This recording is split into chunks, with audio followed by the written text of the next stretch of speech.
Welcome to Nazi News kwa habari moto moto na mambo yote yanayoendelea nchini Tanzania. Video ya Paulo akilia huku akieleza kwa uchungu jinsi alivyompenda mama yake Kajala imewagusa wengi mitandaoni. Katika video hiyo, Paulo anaonekana kushindwa kuficha hisia zake, akisema hapendi kumwona mama yake akiumia au akilia kwa sababu ndiye mtu muhimu sana katika maisha yake. Naomba upe mwaka wako wa mwisho wa kuteseka, uwe na furaha siku zote, uwe na amani. Ujue kuna watu tunakutegemea. Nakupenda sana.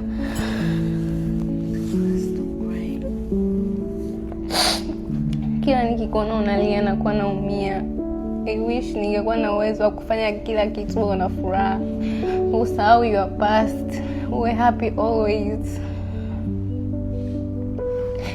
What's you, lakini you are the best mom. People don't know, lakini yani you are the best. Mimi watu wanaweza wakaniona mimi ni mtoto mbaya, labda wewe ni mama mbaya, lakini no, you're not. People don't know.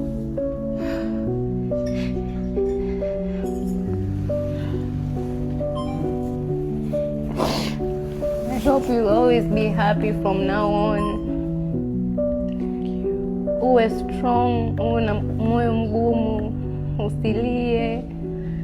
You have to take care of yourself. Eat healthy, pray. Make sure you pray every day. Mimi nakupenda sana.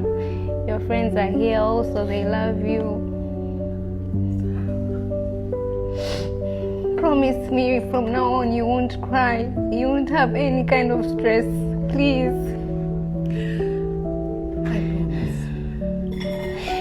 Cause unakuwa unaniumiza sana. People don't know, lakini it's very painful kwangu. Some of your friends know.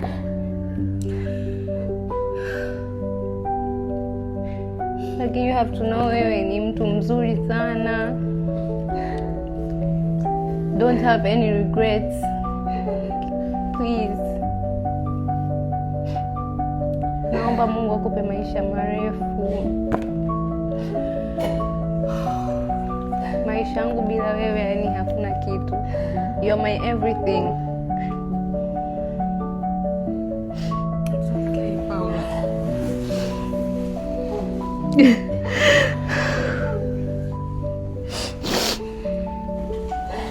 I love you. I love you more.